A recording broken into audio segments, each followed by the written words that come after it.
Awakening with Brahma Kumaris.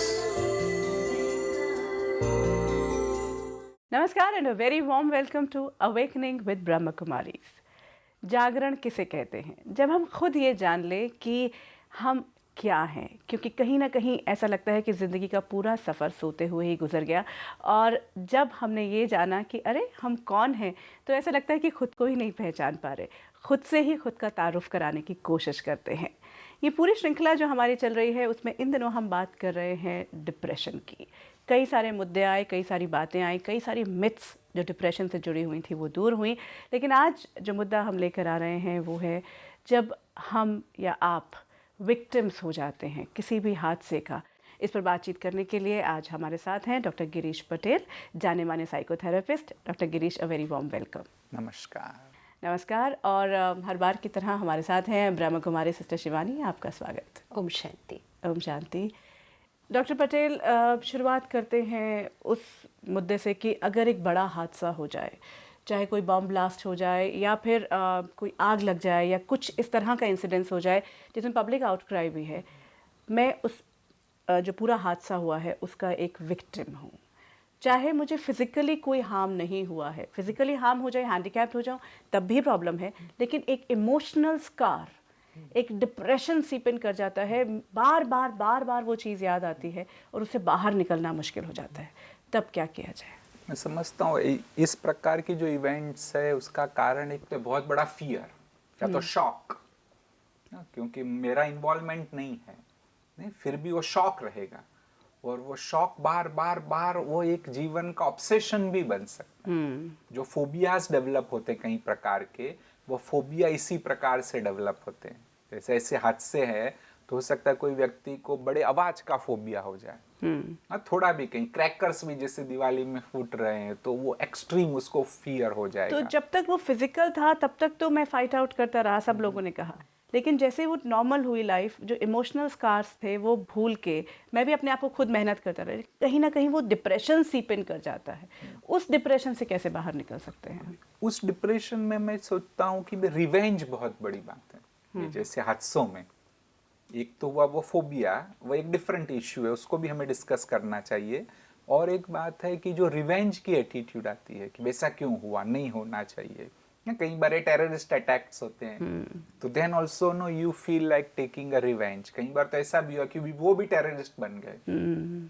तो उस issue को एक अच्छा काउंसिलर उस बात को समझ करके, उनके जो साइकोलॉजिकल पर्सपेक्टिव है उसे अंडरस्टैंड करके एटीट्यूड को चेंज करना सिखा सकता है। कितना काउंसलिंग जरूरी हो जाता है इन हादसों में? तो सबको जरूरी है वास्तव में।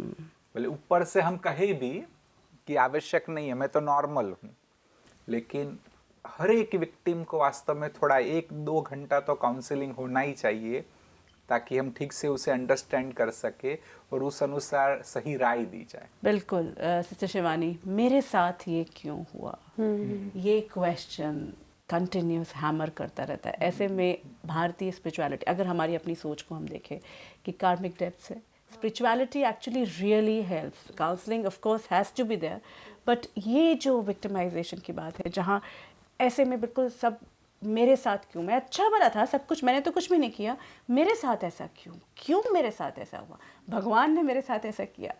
कंटिन्यूस ये सवाल सिर्फ लोगों से ही नहीं, अपने आप से पूछता रहता है वो आदमी। फिर सबसे बड़ा डिप्रेशन का कारण ही शायद वो बन जाता है, या वो दुख में जाने का कारण ही वो बन जाता है कि ये मेरे साथ क्यों हुआ। और जनरली लोग कहते हैं मैंने तो किसी के साथ बुरा नहीं किया, मैं तो सारी जीवन अच्छा ही चल रहा था, तो मेरे साथ फिर बुरा क्यों हुआ। अगर हम लॉ ऑफ कर्मा को भी लें तो यही हमें सिखाया गया कि आप जैसा करेंगे वैसा आपके साथ होगा। तो हम कहते हैं लेकिन मैंने किसी के साथ बुरा नहीं किया, या थोड़ा बहुत किसी को दुख दिया, लेकिन इतना बुरा किसी के साथ नहीं किया है कभी जो मेरे साथ ऐसा होना चाहिए। तो वहाँ कर्म फिलोसफी या कर्म का ज्ञान पता होते हुए भी उसको समझ जाना थोड़ा सा मुश्किल हो जाता है, क्योंकि कर्म फिलोसफी सिर्फ एक जीवन पर आधारित नहीं है।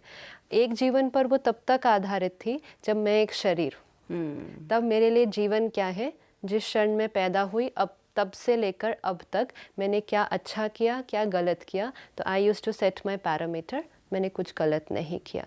लेकिन जब ये समझ में आ गया कि ये शरीर नहीं, ये तो एक कॉस्ट्यूम है, मैं एक आत्मा हूँ जिसने इस शरीर को धारण किया है, तो अब एक सेकंड के लिए डिटैच हो जाइए, you know, take yourself separate, कि मैं एक आत्मा हूँ, ये शरीर मैंने धारण किया है। मुझ आत्मा की एज कितनी है? वो तो है ही। इस शरीर की एज 35 है, मुझे पता है। तो देन आई से I have done good for 35 years. लेकिन मैं आत्मा हूँ, अब मेरी एज कितनी है और मैंने इस एज में कितना अच्छा किया और कितना गलत किया, this how will I understand. जैसे आपने कहा आत्मा अजर अमर, तो आत्मा क्या कर रही है? इट्स इटर्नल, एनर्जी डिस्ट्रॉय नहीं हो सकती है। तो वो एक कॉस्ट्यूम लेती है, टाइम पूरा हुआ, वो भी कब टाइम पूरा हुआ, उस कॉस्ट्यूम को छोड़ा, तो कॉस्ट्यूम को छोड़ते ही वो कहाँ जाएगी? वो एक दूसरा कॉस्ट्यूम लेती है। लेकिन जब दूसरा कॉस्ट्यूम लिया, इस कॉस्ट्यूम में जो जो डीलिंग्स की थी, सपोज़ आज आपने पिंक कलर की साड़ी पहनी है एंड आज आप मेरे से 100 रुपीज़ ले लेती हैं, तो मैंने आपको 100 रुपीज़ दिए, आप लेकर चले गए, ठीक है। कल आप ब्लू साड़ी पहन कर आती हैं और आप कहें नहीं, मैंने तो पिंक साड़ी जब पहनी थी तब आपको 100 रुपीज़ दिए थे, तो वो बात वहीं की वहीं फिनिश हुई, अब मुझे वापस नहीं करने, तो that's not logically right. I said आपकी साड़ी ने पैसे नहीं लिए थे, आपने पैसे लिए थे। सो इट डजेंट मैटर कि आपने कौन सी आज साड़ी पहनी है, you still have to return my 100 rupees to me. Soul के डेप्थ्स। Yes, तो now when I understand that I am a soul, I understand कि इस कॉस्ट्यूम में शायद मैंने किसी के साथ कुछ गलत नहीं किया, लेकिन मैंने बहुत सारे कॉस्ट्यूम्स और पहले धारण किए थे। उन कॉस्ट्यूम्स में मैंने क्या क्या किया, आई डोंट रिमेंबर। तो आज मेरे साथ जो कुछ हो रहा है, when we understand karma, it's karma of the soul, not karma of the body. तो सोल की एज ये एज नहीं है, सोल की एज बहुत सारी लाइव्स पहले जा रही है, और बहुत सारी लाइव्स में बहुत सारे लोगों के साथ बहुत कुछ हमने किया है। तो वो सब का डीलिंग कंप्लीट करना, या जिसको हम कहें कार्मिक अकाउंट सेटल होना, वो होना ही है। So finally, I think it comes down to acceptance, sister Shivani, कि एक्सेप्ट कर लें कि ये कार्मिक डेप्ट है, इसमें कुछ नहीं कर सकते। एक्सेप्टेंस, लेकिन अंडरस्टैंडिंग के साथ, you know, it is not a four. एक होता है कि ज़बरदस्ती एक्सेप्ट कर लो, इट्स लाइक अगर आपको मुझे वापस करने हैं वो 100 रुपये, आपको ठीक है जी ज़बरदस्ती, मतलब मैं स्वीकार करूँ, ज़बरदस्ती नहीं है, आपने लिया था। So it is an understanding, आपने लिया था, आपको देना है। अगर हम ज़बरदस्ती एक्सेप्ट करने की कोशिश करेंगे, वो नहीं होगा। लेकिन फिर अगर मुझे याद ही नहीं कि मैंने लिया था या नहीं, तो मैं एक्सेप्ट कैसे कर पाऊँ? लेकिन समझ जाना पड़ेगा कि हर चीज़ एक नियम से चल रही है। Who is it otherwise who decided that I should be a part of that, you know, that incident?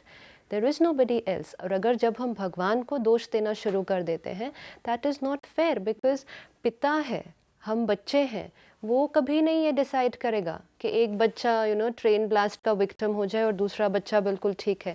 एक पिता कभी ये नहीं कर सकता है। और अगर परमात्मा ये कर भी रहा है, तो then we can question on what basis. तो परमात्मा हमारी जीवन की यात्रा नहीं डिसाइड कर रहा है, हमारे अपने किए हुए कर्म, and that's why thoughts leads to destiny. उसमें सब थॉट्स जो अभी किए, जो बहुत सारे पहले, लेकिन वही थॉट्स अब उस डेस्टिनी को चेंज कर सकते हैं। अब जो हुआ हादसा, वो पिछले किसी कार्मिक अकाउंट की वजह से हुआ, लेकिन उस हादसे के बाद अब क्या करना है, at least that is in my control now. और ना कनुप्रिया जी, इसमें एक मनोवैज्ञानिक पहलू को भी सोचा जाए, और शायद सरल भी हो सकता है। ये सत्य है कि मेरे साथ ये हादसा हुआ, लेकिन औरों को और भी प्रॉब्लम हुए हैं। अगर औरों के जीवन को आप देखो पूरे, तो उतनी ही मैग्नीट्यूड के भी, किसी को कैंसर हो गया, किसी की माँ बचपन में ही गुजर गई, तो वह देखेंगे तो सच उतने ही बड़े। डॉक्टर पटेल, लेकिन बात ये होती है कि जब इसमें आ जाते हैं, जब हम उस दौर से गुजर रहे होते हैं, तब हम दूसरे जो हमारे से भी बुरी हालत में, उन्हें नहीं देख रहे होते हैं। वो गलत है ना। हाँ, लेकिन होता यही है, मतलब तो इसलिए कि वाई मी एटीट्यूड कभी नहीं कहो। हाँ, बिल्कुल। यह सोचो, उल्टा तब समय भी दो, और ये प्रैक्टिकली सोचो कि भी औरों के भी सामने सचमुच प्रॉब्लम्स हुए। हाँ, इसमें एक बहुत अच्छी कहानी है जो इंटरेस्टिंग भी होगी। कहते हैं कि एक बार एक व्यक्ति को आउट ऑफ बॉडी एक्सपीरियंस हुआ, और वो भगवान के पास गया, और भगवान को कहा कि मुझे बहुत प्रॉब्लम है भगवान, मैं कितना बदनसीब हूँ, हाँ, वाई मी, मुझे ही देखो, ये प्रॉब्लम है, वो प्रॉब्लम है, ये प्रॉब्लम है। ना, उसकी गठड़ी बहुत बड़ी थी। फिर भगवान ने कहा कि भी तुझे देखना है कि भी औरों को भी कितने प्रॉब्लम है, कहा हाँ बिल्कुल मुझे देखना है। तो परमात्मा ने सबकी दिखाई गठड़ी, हाँ, उसके पिता की गठड़ी दिखाई, उसके चाचा की दिखाई, नेबर की दिखाई। तो जाके उसने खोल के देखा तो उनकी गठड़ी तो और भी बड़ी थी, उनके प्रॉब्लम्स तो और भी बड़े थे। नेबर का बेटा ड्रग्स लेने लगा था, बहुत सीरियस प्रॉब्लम था। हाँ, किसी के साथ वो फेथ टूट गया था, किसी का अफेयर था दूसरे के साथ, तो उसको तो और बहुत बड़ा प्रॉब्लम था। तो सब वो देखा तो उसको लगा हाश नहीं, मेरे प्रॉब्लम तो कम है। फिर वो जाने लगा। हाँ, अंत और भी इंटरेस्टिंग है इसका, बस थोड़ा सा स्पिरिचुअल है। वो जाने लगा तो भगवान ने कहा जा रहा है? उसने कहा हाँ जा रहा हूँ। अभी मुझे तसल्ली हो गई, मेरी गठड़ी तो छोटी है। फिर से पूछा जा रहा है? कहते हैं हाँ हाँ जा रहा हूँ, अभी तो मैं एकदम सेटिस्फाइड हूँ। फिर पूछा गठड़ी? तो कहा जा रहा हूँ। अरे बुद्धू देख, और सब तो गठड़ी छोड़ के गए यहाँ पर, तू क्यों लेके जा रहा है? तो उसे ट्यूबलाइट हो कि अरे रे तो सब मुझे छोड़ के जाना है। लेकिन एक और बड़ी गठरी लेकर आऊंगा जब मैं वापस लौटूंगा। तो वो दे दो परमात्मा को। हाँ, अपने प्रॉब्लम है, एक तो राइट सोचो, साइकोलॉजिकली भी सोचो, स्पिरिचुअली भी सोचो, फिर अल्टीमेटली अपने प्रॉब्लम से भगवान को सौंप दो। बहुत सुंदर मेरे ये को लगता है बात। स्पिरिचुअली भी इसको अब साइंटिफिकली प्रूफ कर दिया गया है, क्योंकि जैसे पास्ट लाइफ रिग्रेशन करते हैं, पहले हिप्नोटिज्म हम सुनते थे, लेकिन हिप्नोटाइज वो इस जीवन में ही करते थे। आपकी कोई भी प्रॉब्लम को वो आपको हिप्नोटाइज करके सबकॉन्शियस माइंड से वो बातें निकालते थे कि आपके बचपन में या कुछ क्या हादसा ऐसा हुआ था जिसका ट्रॉमा आप अभी तक एक्सपीरियंस कर रहे हैं। और अब जो साइंस ने और प्रगति की है, तो पास्ट लाइफ रिग्रेशन क्या है, आप हिप्नोटाइज कर रहे हैं, आत्मा है, तो आत्मा की कोई एज नहीं है। अगर आप उसको 10 साल पीछे लेके जा सकते हैं, आप उसको 50 साल भी पीछे लेके जा सकते हैं, तो आप उसको 200 साल पीछे भी लेके जा सकते हैं। बात सिर्फ कितना पीछे जाने की है। तो आज कई लोग जो अपनी प्रॉब्लम्स लेके, मेरे को लगता है पास्ट लाइफ रिग्रेशन के प्रोसेस के थ्रू गुजरते हैं, तो हिप्नोसिस में यही पता चलता है कि उसकी जड़ कहीं ना कहीं थी। कोई चीज़ भी आपके साथ अभी ऐसी नहीं हो रही है जिसका कनेक्शन कहीं पीछे जुड़ा हुआ नहीं था। और जैसे ही उन लोगों को वो कनेक्शन दिखाई देता है, वो फ्री हो जाते हैं, because they just need a logic कि ये मेरे साथ क्यों हो रहा है। That's what I'm saying. Answer once they get the answer, it's very easy to accept. सारे जितने केस स्टडीज ये हुई हैं और इस पे बहुत अच्छी अच्छी बुक्स भी पब्लिश हुई हैं, जैसे ही उसको रियलाइज हुआ अच्छा ये हुआ, उसका रिजल्ट ये है, just gets okay. Because our mind starts working. तो अब हमें we don't necessarily have to go through that past life regression. We know there was a past life and we know this is something because of that. So it's just easy to accept But that. then अभी आपने ये भी कहा कि thought जो है, अब क्योंकि एक बार हम विक्टिम हो गए, हम उस डिप्रेशन में चले गए हैं, now the thought that how to come out of it, now that becomes more important, because now the time is like what to do next. Yeah. How to come out of it. So मतलब एक therapist के नाते भी क्या आप कैसे कहेंगे कि वो बाहर निकले? एंड ऑफ कोर्स अगर हम स्पिरिचुअली भी देखें तो वो थॉट को किस तरह से मोल्ड करना है कि हम बाहर निकल सकें? ऐसे हादसों में एक तो बदले की भावना निर्माण होती है तुरंत, और भल वो ये मैं नहीं कह रहा हूँ कि भी नहीं होनी चाहिए, क्योंकि आपके साथ बड़ी समस्या हुई है तो नेचुरली मन के अंदर वो विचार चलेंगे, परंतु उसके पीछे एक रिजनेबल टाइम दो। कई बार मैंने देखा है सारा जीवन वहीं चला जाता है, 24 घंटे बस यही सोचते हैं कि भी कैसे मुझे न्याय मिले, है ना, कैसे कोर्ट के चक्कर लगा रहे हो। बल करिए, परंतु ये सोचिए कि जीवन में और भी बहुत कुछ है। ऑब्सेशन बन जाता हाँ, है। ये ऑब्सेशन नहीं बनना चाहिए कि भी और चीज़ें मुझे करनी है, मेरी जो टैलेंट्स है उसको निखारना है, जीवन में आगे बढ़ना है, यह बात भी साथ साथ में होनी चाहिए। और एक जो बहुत बड़ा काम कर सकते हैं कि इसे फ्यूचर में प्रिवेंट करने के लिए आप क्या करो, क्योंकि तभी because you have suffered.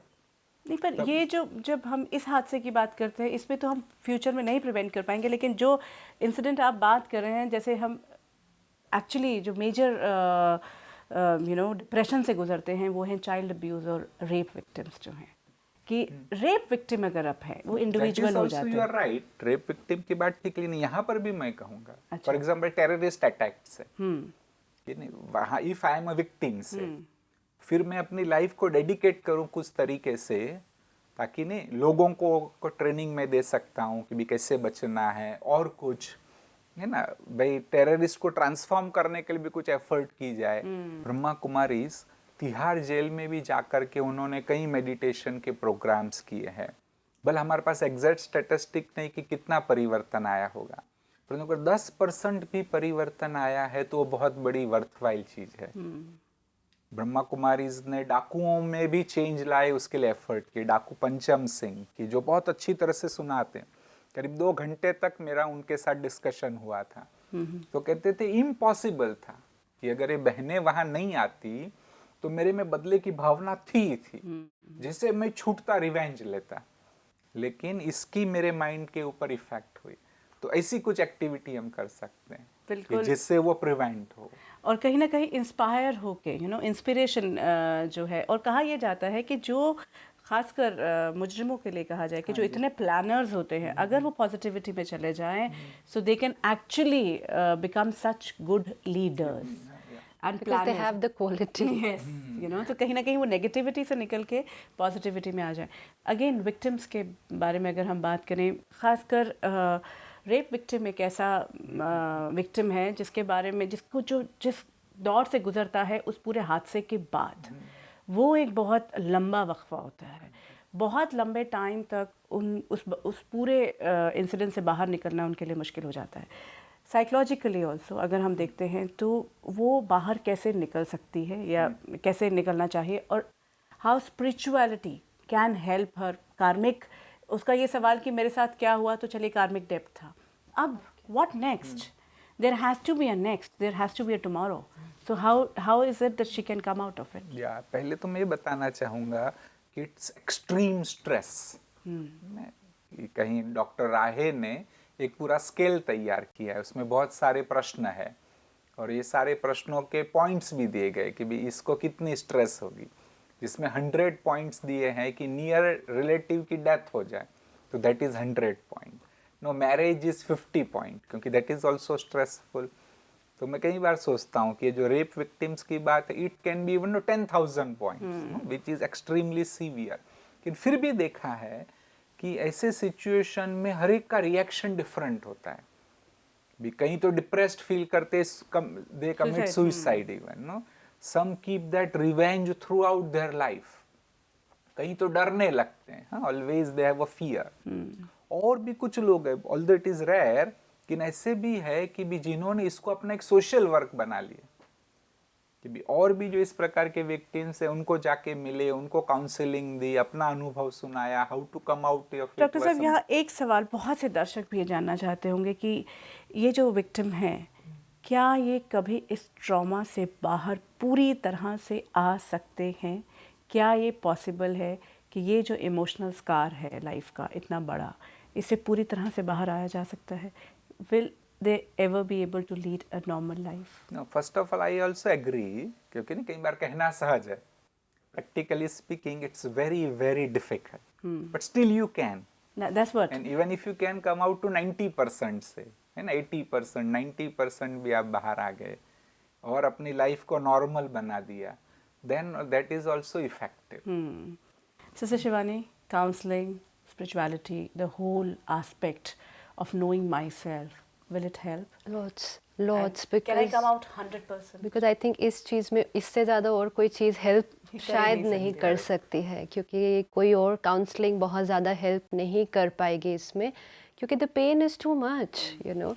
But now maybe ज़्यादातर इस तरह के मन में क्या चलता होगा, अपने आप से नफ़रत भी हो जाती है, यू नो। दूसरे से तो होती है, लेकिन अपने अंदर लगता है कि मेरे अंदर कुछ, यू नो, अपने आप से नफ़रत जो होती है ना, वो ज़्यादा ट्रॉमेटाइज़ करती है दूसरे से, क्योंकि दूसरा शायद अब आपकी आंखों के सामने नहीं है, लेकिन खुद को देख देख के आपको अपने आप से प्रॉब्लम होने लगती है और लगता है मेरे अंदर कुछ कमी थी जिसने इस तरह का And घटना, continuous reliving this whole. yeah, you are continuously bringing it in front of you. So first of all, the understanding कि nothing was wrong with me, you know, I was absolutely fine. ये किसी और की कमज़ोरी थी, मेरी कमज़ोरी नहीं थी, वो सबसे पहले, क्योंकि बहुत लो सेल्फ एस्टीम हो जाता है जब ये हो कि ये मेरी कमज़ोरी थी, मेरी कोई गलती थी। तो सबसे पहले वो अंडरस्टैंडिंग कि ये मेरी कमज़ोरी नहीं थी, this was somebody else's weakness. और दूसरा, okay, it may sound easy but it is the only thing which makes sense, is I have gone through something, एक दर्द है, अब मैं इस दर्द को कितना टाइम लेकर चलना चाहती हूँ, 1 दिन, 2 दिन, 10 दिन, 10 साल या पूरी जीवन, that's in my hand, definitely वो मेरे हाथ में है। तो कहीं ना कहीं अगर अपनी लाइफ में अपने आप को एक अलग डायरेक्शन में ले जाएं, अपने आप को किसी चीज़ में ऑक्यूपाई कर लें, और इसमें फैमिली का बहुत बड़ा रोल प्ले करेगा कि आप नॉर्मल रहें। जितना आप नॉर्मल रहते हैं चीज़ें नॉर्मल हो जाती हैं। जितना आप सिंपथाइज करने की कोशिश करते हैं या बार बार उस इंसिडेंट को रीलिव करते हैं या उसको डिस्कस करते हैं, वो बार बार जागृत होता जाता है। Because here the only thing that will help is forget and forgive, nothing else. Yeah, the anger, Nothing See, else when will the help. self-pity comes, the anger also comes. Absolutely. Yeah. So तो आपको forget करना पड़ेगा, लेकिन भूलना easy नहीं है जब तक आप क्षमा नहीं कर सकेंगे। अब अगर logically कोई सोचे तो कहे ऐसे व्यक्ति को हम क्षमा नहीं कर सकते, लेकिन जब तक हम क्षमा नहीं करेंगे हम अपने आप को दर्द पहुंचाते रहेंगे। तो we will have to let go of that person because that person is still here. Physically नहीं है, लेकिन मैंने उसको होल्ड करके रखा हुआ है अपने माइंड में। I will have to pick that person out from here and throw him out forcefully. बार बार वो थॉट जितनी बार भी मेरे सामने फिर आती है, no, that pain was for that one day, not again. लेकिन बार बार करने से I am inflicting that pain on myself, so वो उस प्रोसेस से गुजरने के लिए। और दूसरा, किसी भी हादसे में, चाहे ये या कोई एक्सीडेंट या हैंडीकैप, मैं आत्मा हूँ, ये ज्ञान बहुत ज़्यादा हेल्प करता है। क्योंकि एक है कि मुझे कुछ हो गया है और एक है मेरे शरीर को कुछ हो गया है। 2 things टोटली डिफरेंट। मुझे तो कुछ हो ही नहीं सकता, मुझे कुछ नहीं हो ये सकता। एहसास मुझे वही हो सकता है जो मैं खुद को दूंगा, और वो है दर्द। शरीर का अंग खराब हो सकता है, लेकिन वो मेरे शरीर का, द मिनट आई से मेरा शरीर, इट बिकम्स जैसे किसी और को हुआ है, और जब किसी और को होता है तो बहुत ज़्यादा तकलीफ नहीं होती है, लेकिन मुझे हुआ है, बार बार मुझे हुआ है, that gives a lot of pain. तो वो पेन हम अपने आप को देते हैं। जो एक्सीडेंट था उसने मेरे शरीर को तकलीफ दी, दर्द हम खुद को देते हैं। तो वो जब अपने आप को हम सेपरेट कर देते हैं with understanding, it's just easier to understand and accept. और यहाँ पर जो मैंने अनुभव किया है कि religious teachings are also very powerful ना। वो उदाहरण याद आता है कि जो प्रिस्ट और उनके बेटों को उड़ीसा में है ना, सभी पूरा जिंदा जला दिया वेरी गया गुड केस ना। तो 1 साल के बाद उनकी पत्नी का एक इंटरव्यू आया था। उनको पूछा कि भी आपको कैसा लग रहा है, वैसा हुआ? तो बहुत अच्छा उन्होंने जवाब दिया। उन्होंने कहा कि जिस दिन ये हादसा हुआ उसी दिन मैंने उनको माफ कर दिया था। And no, law will take its own action. उन्होंने ये भी कहा कि भाई लॉ के अनुसार सजा मिलेगी, कि मैंने तो उनको माफ कर दिया। क्योंकि तो ये पावर साइकोलॉजी में नहीं हो सकती है ना। कुछ भी करो, मनोविज्ञान या नहीं कर सकते।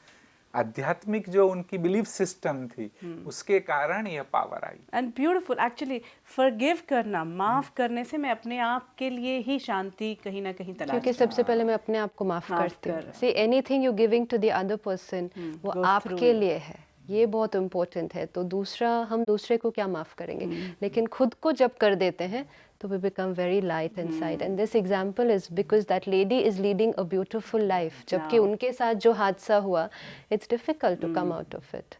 तो it was just forgiveness. और भूलने के लिए भी माफ करना। अल्टीमेटली व्यक्ति भूलना चाहता है, भूलेगा जब क्षमा करते हैं तभी भूल सकते हैं। वो रिपीटेशन स्टॉप होगा और भूल सकते। That's what you said, forgive and then forget. Forget करना नहीं पड़ेगा ना, वो भूल जाएगा।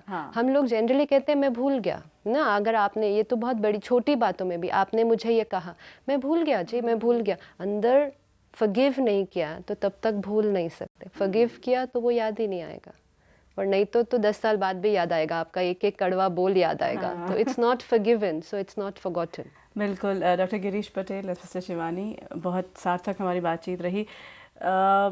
ये एक्चुअली मुद्दे ऐसे नहीं हैं जिन्हें हम ऐसे ही छोड़ सकते हैं। इस पे अभी आगे अगली कड़ी में भी ज़रूर बातचीत करेंगे। कुछ और विक्टिमाइजेशन की बात जो है, कुछ और विक्टिम्स ऐसे हैं जो सारी ज़िंदगी निकाल देते हैं और वो तो कह भी नहीं पाते। उसमें सबसे बड़ा मुद्दा जो होता है वो चाइल्ड अब्यूज़ होता है, लेकिन वो हम अगली कड़ी में पहुंचेंगे। आज जो बातचीत रही, अल्टीमेटली यही सामने आई बात कि forgive and then you always forget, you know. And somewhere जो ये बड़े हादसे हो रहे हैं, जो कुछ हो रहा है, उसमें कार्मिक डेप्ट उसमें हमारे हाथ में नहीं है, एक्सेप्टेंस हमारे हाथ में है कि ये होना था, हो गया, कोई बात नहीं, अब आगे ज़िंदगी है। Doctor Girish Patel, sister Shivani, thank you so much.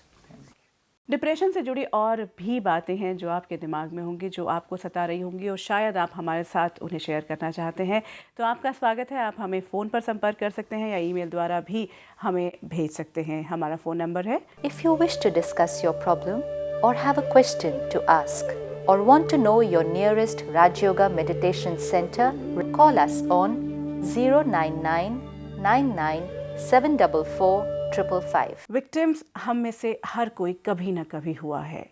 क्या विक्टिम्स बन के हम अपनी सारी ज़िंदगी इसी तरह से गुजार देंगे या फिर forgive and forget यानी कि माफ़ करना और फिर भूल जाना, इस पद्धति को अपनाएंगे?